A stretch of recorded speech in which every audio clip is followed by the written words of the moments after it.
हे कमल नयन, ये कृत्या क्रिया क्या है? कृत्या? कृत्या एक तांत्रिक क्रिया है महादेवी, दुष्क्रिया कहिए। क्या होता है इस क्रिया में? इस क्रिया में तंत्र विद्या की सहायता से एक राक्षसी को जन्म दिया जाता है और वो राक्षसी उस व्यक्ति को मार देती है जिसे मारने के लिए उसे जन्म दिया गया हो। हाय मेरा पुत्र। हे कमल नयन, कोई सीमा भी है इन दुष्टों के अत्याचार की? हर जतन तो करके देख लिया इन दुष्टों ने मेरे पुत्र को मारने का, इनके मन को शांति नहीं मिली। महादेवी, जिस प्रकार नरक में चाहे जितने पापी डाल दीजिए पर नरक का पेट नहीं भरता, उसी प्रकार दुष्ट जन चाहे जितने दुष्कर्म कर लें, उनका भी मन नहीं भरता। परंतु हे सर्वेश्वर, क्या इस कृत्या क्रिया का कोई तोड़ नहीं है? है महादेवी, अवश्य है। कृत्या क्रिया का तोड़ स्वयं उसी क्रिया में निहित है। अर्थात? महादेवी, इस क्रिया द्वारा जिस राक्षसी को जन्म दिया जाता है, यदि वो राक्षसी अपने लक्ष्य को मारने में असफल हो जाए तो उन्हीं लोगों की हत्या कर देती है जिन्होंने उसे जन्म दिया था। मेरी कामना है कि ऐसा ही हो। महादेवी, यदि आपकी कामना विधाता के लेख से मेल खाती हो तो वो अवश्य पूरी होगी।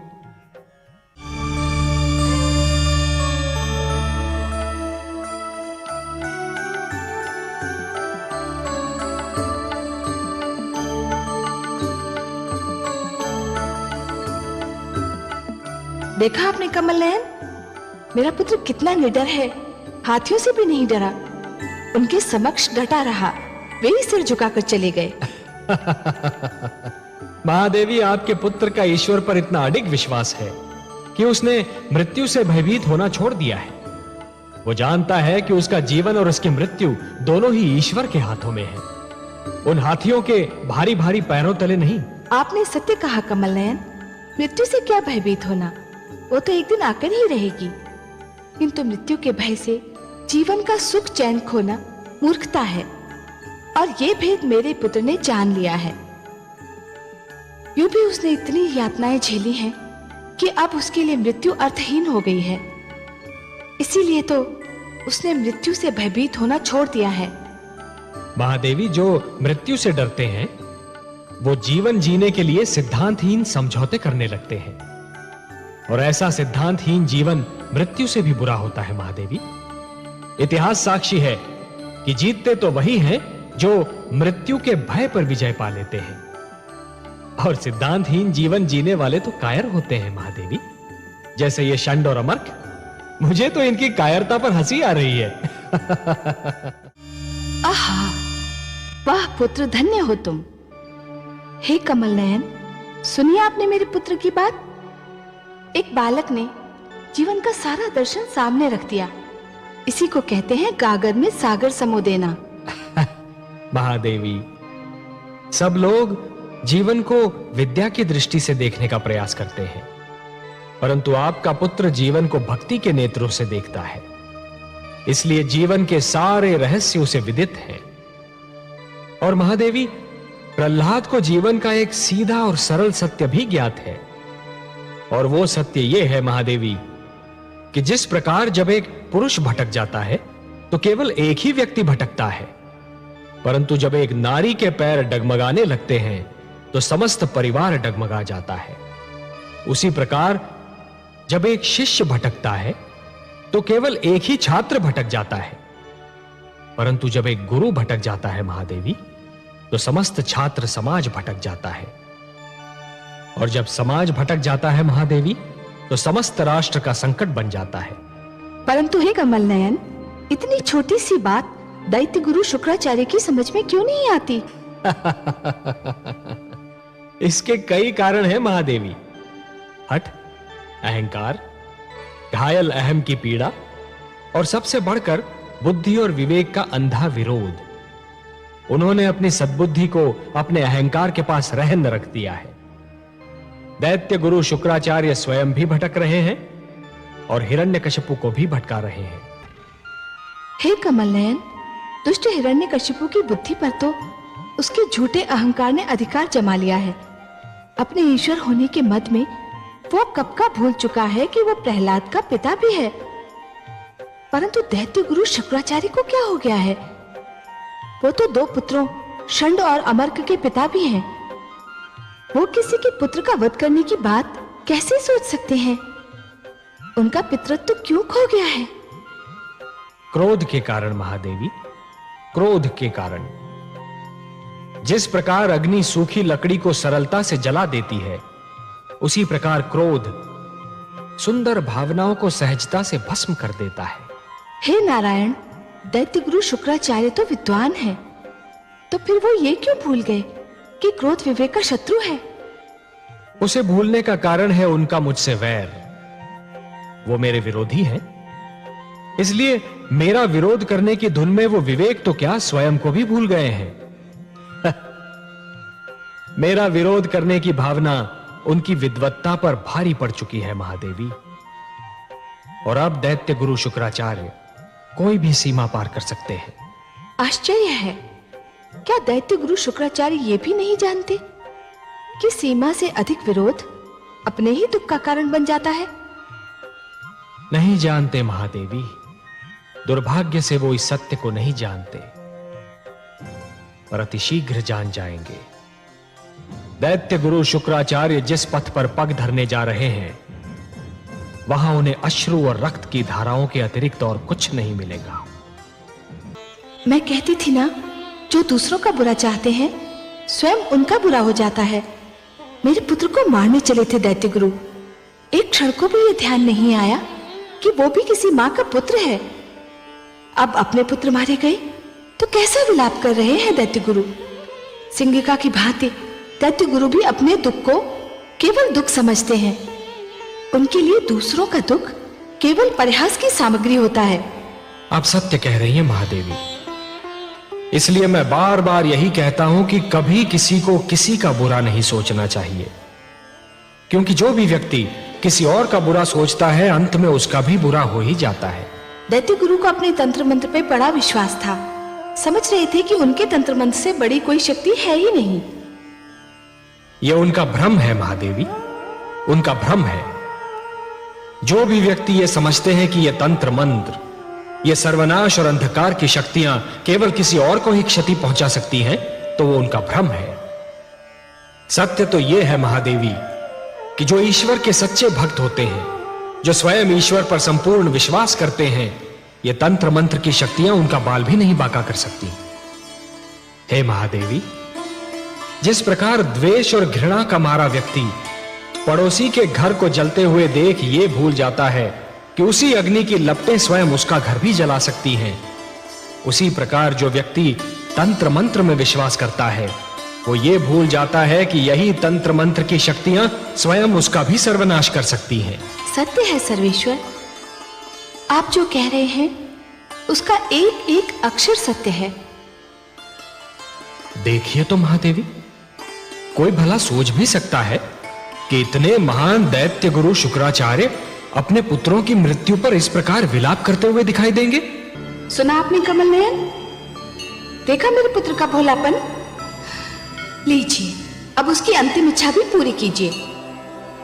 बड़ा विचित्र है ये बालक भी, शत्रुओं के दुख पर भी यूं बिलख पड़ता है जैसे कि ये अपना दुख हो। महान है ये बालक महादेवी, महान है ये बालक।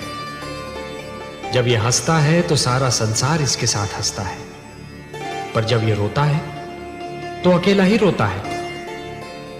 यदि रोने वाले के साथ कोई रो दे तो वो व्यक्ति श्रेष्ठ कहलाता है महादेवी, महान कहलाता है। दूसरों के दुख को अपना दुख तो केवल वही व्यक्ति समझ सकता है जिसका हृदय दर्पण की भांति स्वच्छ हो। पर यह कहने की आवश्यकता थी कि ये उसकी अंतिम इच्छा है और इसके उपरांत वो आपसे कभी कुछ नहीं मांगेगा?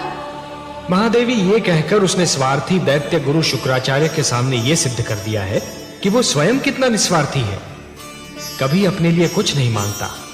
यदि हाथ पसारता भी है तो दूसरों के लिए।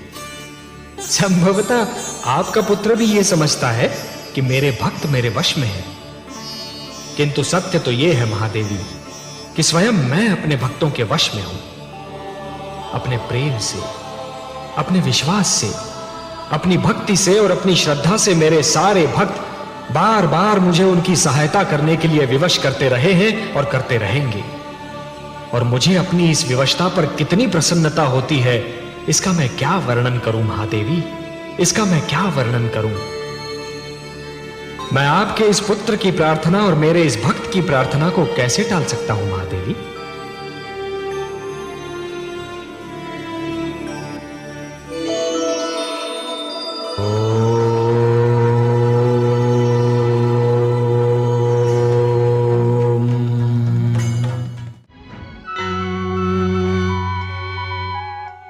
विष्णुलोक में आपका स्वागत है आदि प्रजापति। हे लक्ष्मी नारायण, रोकिए, इस नरसिंहार को रोकिए, नहीं तो अनर्थ हो जाएगा। आप ही कोई उपाय बताइए ब्रह्मा जी। मेरी समझ में नहीं आ रहा है। मैंने प्रहलाद के भाग्य लेख में उसे हिरण्यकशिपु के हाथों मारा जाना नहीं लिखा है। दूसरी ओर मैंने हिरण्यकशिपु को भी ऐसा वरदान दे रखा है कि वो मर नहीं सकता। इसीलिए मैंने सदैव यही कहा है हे ब्रह्मा, कि वरदान देने से पहले यह अवश्य सोच लेना चाहिए कि वरदान किसे दिया जा रहा है, क्यों दिया जा रहा है। जिसे यह वरदान दिया जा रहा है वो व्यक्ति इस वरदान का पात्र है भी या नहीं, और यदि है भी तो क्या वो उस वरदान का उचित उपयोग करेगा या नहीं।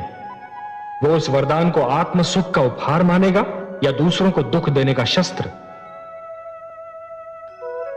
हे ब्रह्मा, जिस प्रकार शिशु के हाथ में खड्ग थमा देना अनदेखे संकट को निमंत्रण देना है, उसी प्रकार एक दुष्चरित्र व्यक्ति को वरदान दे देना अपने लिए और सृष्टि के लिए घातक घटनाओं को निमंत्रण देना है। आप सत्य कहते हैं, पर धनुष से बाण निकल चुका है। वरदान तो मैं दे चुका हूं, अब क्या हो सकता है। आपको कुछ तो करना ही होगा। मेरे वरदान के अनुसार हिरण्यकशिपु न दिन में मर सकता है, न रात में, न घर के भीतर मर सकता है, न घर के बाहर, न धरती पर मर सकता है, न आकाश में, न कोई पशु से मार सकता है, न मानव अथवा देवता, न कोई अस्त्र उसकी मृत्यु का कारण बन सकता है, और न ही शस्त्र।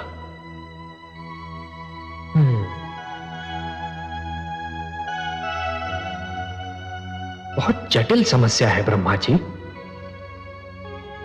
मुझे आपके वरदान का मान भी रखना है और पुत्र प्रहलाद की रक्षा भी करनी है।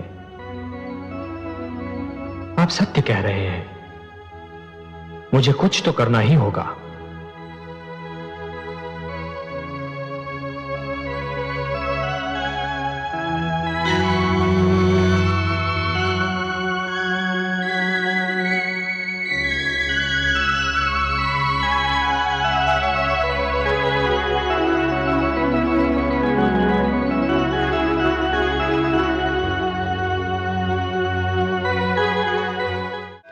हे पद्मनाभ, हे वासुदेव, आपको कोटि कोटि प्रणाम।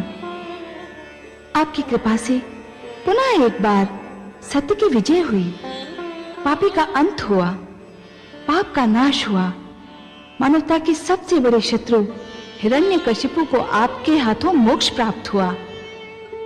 महादेवी, मानव मेरी सबसे प्रिय रचना है। यह धरती तो मुझे स्वर्ग से भी अधिक सुंदर लगती है।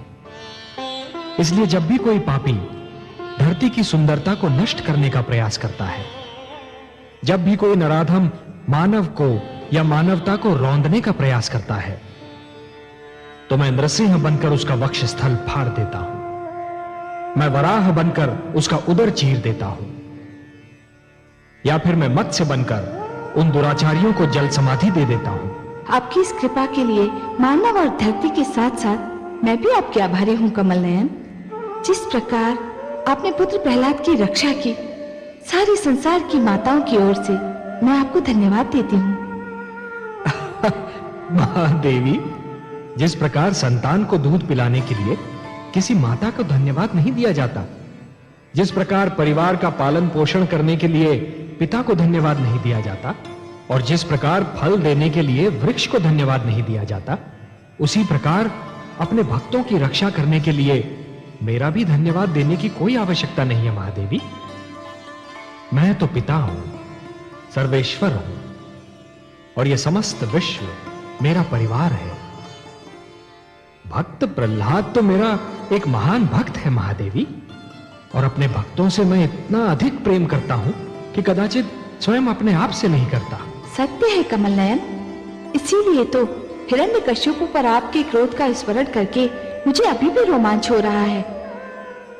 महादेवी, एक पापी, एक अत्याचारी कभी भी मेरी दया का पात्र नहीं हो सकता। हिरण्यकशिपु के पापों का घड़ा मेरे भक्तों से रक्त से भर रहा था।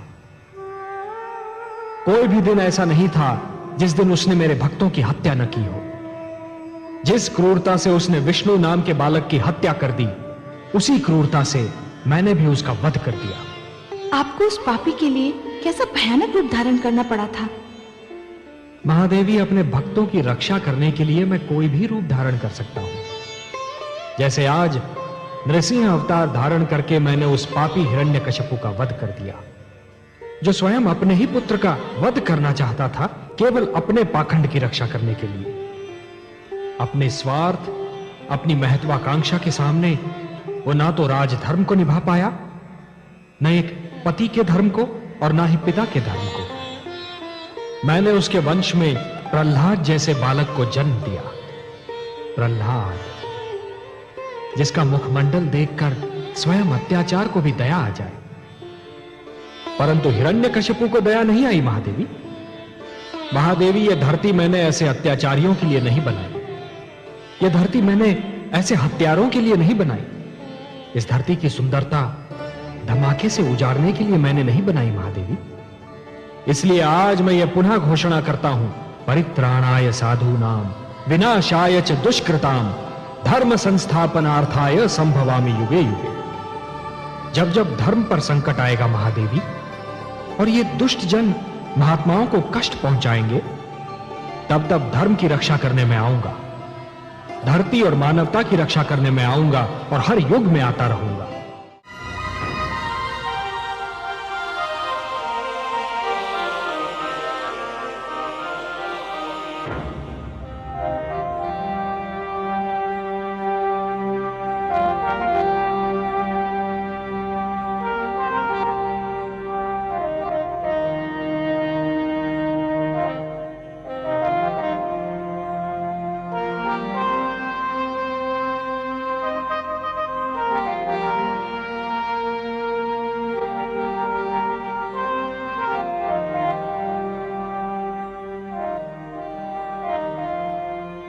कितना अंतर है, कितना महान अंतर है।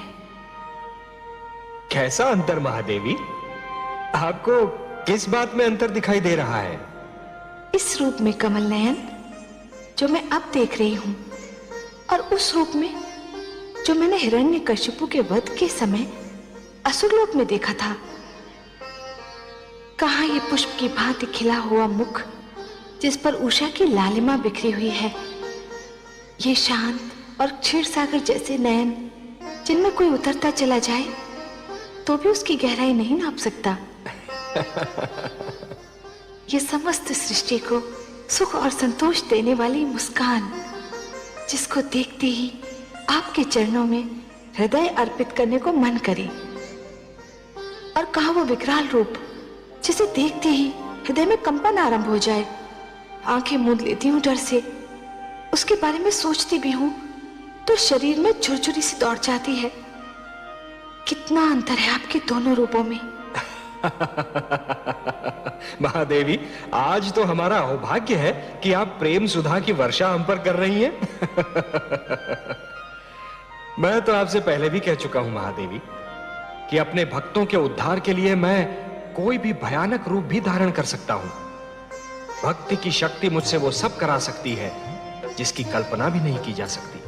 परंतु वो क्रोध जैसे ज्वालामुखी फट पड़ा हो, जैसे समस्त सृष्टि में भूकंप आ गया हो, जैसे सागर अपनी सारी शक्ति के साथ बिफर उठा हो। मैं तो समझी थी कि आज सृष्टि का पालनहार स्वयं ही सृष्टि का संहार करने पे तुला हुआ है। सत्य तो यह है कि मैं अत्यंत भयभीत हो उठी थी कमल नयन, अत्यंत भयभीत। महादेवी, मैं सब कुछ सहन कर सकता हूं महादेवी, परंतु यदि कोई व्यक्ति अभिमान में यह कहने लगे कि वो स्वयं ही ईश्वर है, मैं उसे कदापि सहन नहीं कर सकता। मैं ये भी सहन नहीं कर सकता महादेवी कि अहंकार को यह भ्रम हो जाए कि उसने सदाचार पर सदा के लिए विजय प्राप्त कर ली है। अंधकार को यह भ्रम हो जाए कि उसने प्रकाश पर विजय प्राप्त कर ली है, या फिर असत्य इस भ्रम में पड़ जाए कि उसने सत्य पर विजय पा ली है। पर मैं क्या करूं कमल नयन? मैं तो आपके इसी रूप पर मोहित हूं जो इस समय मेरे नेत्र देख रहे हैं। यही सुंदर मुखड़ा मेरे मन में बसा हुआ है। ये मुकुटधारी ललाट, यही सूर्य और चंद्र को लजाने वाला सुंदर मुखड़ा, ये दीप समान जगमगाते नेत्र, इसी को देखकर ही तो मैंने अपना हृदय आपके चरणों में रख दिया था। महादेवी, यदि आपकी यही इच्छा है कि मैं ऐसा भयानक रूप कभी धारण ना करूं, तो मैं आपको यह वचन देता हूं, इसके आगे कभी ऐसा रूप धारण नहीं करूंगा जिसे देखकर आप भयभीत हो।